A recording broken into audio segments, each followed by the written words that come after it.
Assalamualaikum teman-teman, terima kasih sudah mampir ke channelnya Maria Browning di Alaska. Di kesempatan kali ini aku collab dengan teman-teman yang ada di mancanegara. Sorry, it's DJ. Sedih itu karena pesawatku di cancel, hotel di cancel. Banyak virus, harus di rumah aja. Apa sih dampaknya buat kita perempuan? Ini ada sesuatu yang hilang. Padahal tuh kalau yang biasa-biasa nggak lockdown itu, padahal tuh cuma paling ke kafe minum.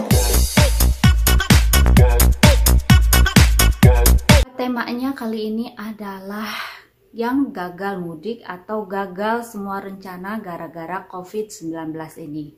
Sebelum aku lanjut, di video kali ini aku mau mengucapkan selamat Hari Kartini untuk wanita-wanita hebat di Indonesia. Biasanya di Indonesia di Hari Kartini ini pastinya seru ya, dengan berbagai busana-busana daerah yang akan dikenakan oleh anak-anak sekolah ataupun orang tuanya ikutan memeriahkan acara RA Kartini. Tapi untuk kali ini kayaknya kita akan sepi dari peringatan Hari Kartini. Tapi jangan bersedih hati, karena habis gelap terbitlah terang. Percaya itu ya. Yang penting semangatnya RA Kartini ada di diri semua wanita hebat di Indonesia.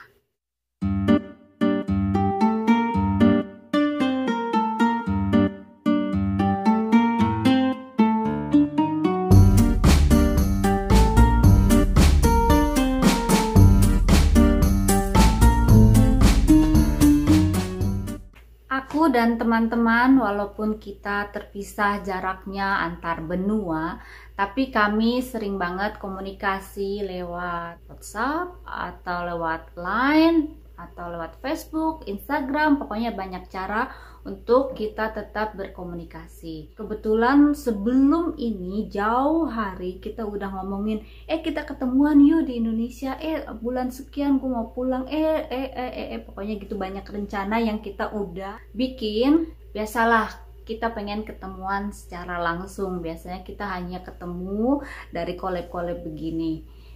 Nah, ada beberapa hal yang ingin kita sampaikan, unek-unek gimana rasanya gagal dari apa yang kita sudah rencanakan. Oke, nomor 1, gimana perasaan kita dengan kondisi dunia? Kayaknya nggak ada ya yang suka ataupun bergembira, semua berduka, semua kesal, semua marah. Bahkan anak kecil pun bisa marah karena mereka di rumah terus, mereka kegiatannya jadi terbatas juga ketemu dengan teman-temannya di sekolah.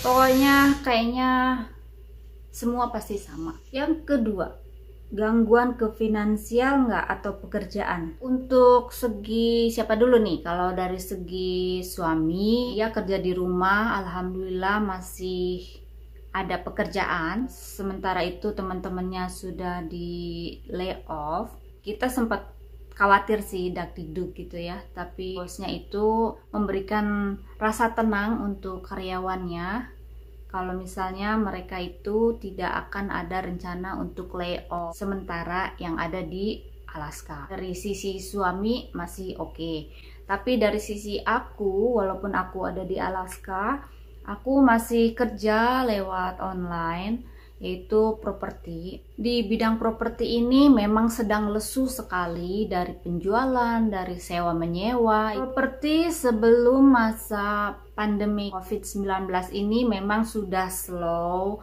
ditambah dengan kondisi seperti ini tambah anjlok lagi, tambah slow. Pembeli sih ada aja yang potensial buyer. Kebanyakan untuk pembeli sekarang berusaha untuk hold dulu, melihat kondisi pasar sekarang. Aku kebantunya karena ada perpanjangan sewa. Nah, perpanjangan sewa dari beberapa tenant ini juga mengalami kemacetan untuk pembayarannya. Harusnya mereka ada yang harusnya dilakukan di bulan Februari, mereka nggak bisa karena pembayaran mereka juga macet. Pembayaran dari klien-klien telat, otomatis aku pun nggak dapat komisi, nggak dapat pemasukan. Tapi ya apa mau dikata, semua ini memang di luar dugaan kita. Alhamdulillahnya suami itu kerja, Jadi ada untungnya untuk suami istri yang bekerja dua-duanya, jadi bisa saling membantu. Yang ketiga adalah gagal mudik. Gimana reaksi keluarga? Sebenarnya aku posisinya belum 100% tahu apakah aku bisa pulang atau tidak. Masalahnya, satu, tiketku sudah di-cancel sama pihak penerbangan karena kita tidak bisa transit di Taipei. Kami hanya mengajukan untuk di refund. Nah, kalau misalnya tidak ada urusan lain, sebetulnya aku masih bisa cari tiket untuk ke Indonesia dengan rute transit di Jepang. Masalahnya adalah green card aku tuh udah expired. Waktu aku kemari ke Alaska ini, aku menggunakan surat perpanjangan pengurusan green card. Pengurusan green card itu sudah kami ajukan, pengacara suami aku, dari 2018 Oktober. Mungkin karena ada surat perpanjangan untuk pengurusan green card, kasih waktu 1,5 tahun, makanya mungkin masih slow kali, atau banyak yang mengajukan, atau nggak tahu juga deh gimana.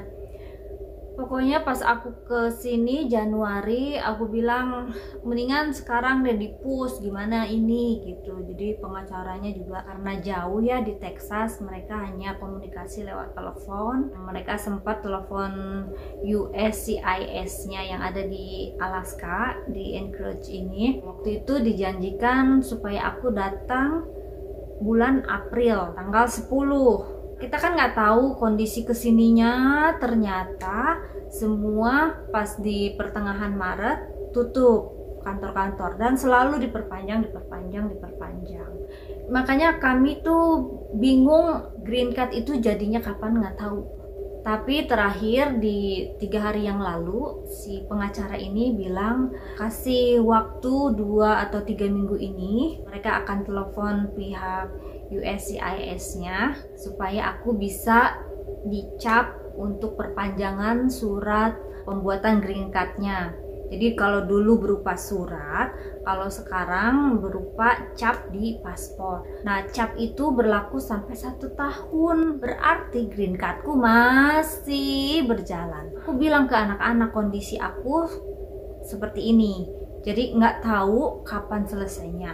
Kalau misalnya selesainya 2 minggu lagi, ya aku pulang tetap. Walaupun semua orang pada bilang, klien-klien ya terutama, udah Maria jangan pulang dulu katanya, banyak yang meninggal di perjalanan. Aduh, nakut-nakutin. Maksudnya memang sebaiknya aku tinggal di sini, cuman kan aku lebih khawatir sama anak-anak ya. Kalau bisa memungkinkan aku tetap akan pulang. Kalau misalnya nggak bisa pulang, ya anak-anak sebetulnya kecewa sih, udah gitu kan, tapi mereka mengerti kondisinya seperti ini. Jadi ya dua-duanya mencari jalan yang terbaik.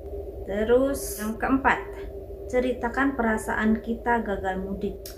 Kalau seandainya gagal mudik, ini benar-benar tahun yang sangat tidak mengenakan, tahun yang sangat mengecewakan, karena banyak rencana-rencana kita yang amburadul. Terutama adalah karena pas pulang akan menjelang Lebaran, aku tuh sudah pesen hotel di Bandung. Itu aja aku proses untuk minta di refund, karena waktu itu aku bookingnya nggak bisa di refund. Tapi kan kondisi sekarang seperti ini dan pemerintah menganjurkan untuk tidak mudik, makanya aku memberanikan diri untuk minta tolong ke pihak Agoda untuk kasih aku semacam dispensasi, karena kondisi sekarang ini bukan dari pihak aku yang membatalkan, tapi kan dari pemerintah sendiri menganjurkan untuk tidak mudik. Komunikasi yang alot juga lumayan lama, respon dari hotelnya juga kurang mengenakan, tapi respon dari pihak agen Agodanya memang sangat baik sekali, membantu, dan proses tiktok sampai akhirnya pihak hotel tidak bisa mengembalikan uangnya, tapi mereka memberikan dispensasi perpanjangan 3 bulan untuk aku reschedule lagi. 3 bulan aku kan nggak tahu juga kondisinya seperti apa ya. Tapi daripada hangus ya udahlah aku coba lagi di bulan Agustus gantinya. Tadinya juga aku harus bayar lagi 100 ribuan gitu. Aku bilang ke pihak Agodanya, udah bilangin aja deh tolong ke pihak hotelnya, aku akan bayar pas aku sampai di hotel gitu. Pihak hotelnya bilang ke Agodanya lagi, dibilang ya udah digratiskan. Ribet. Gagal mudik berarti kan aku nggak lebaran sama anak-anak. Aku tuh nggak pernah lebaran tanpa anak-anak.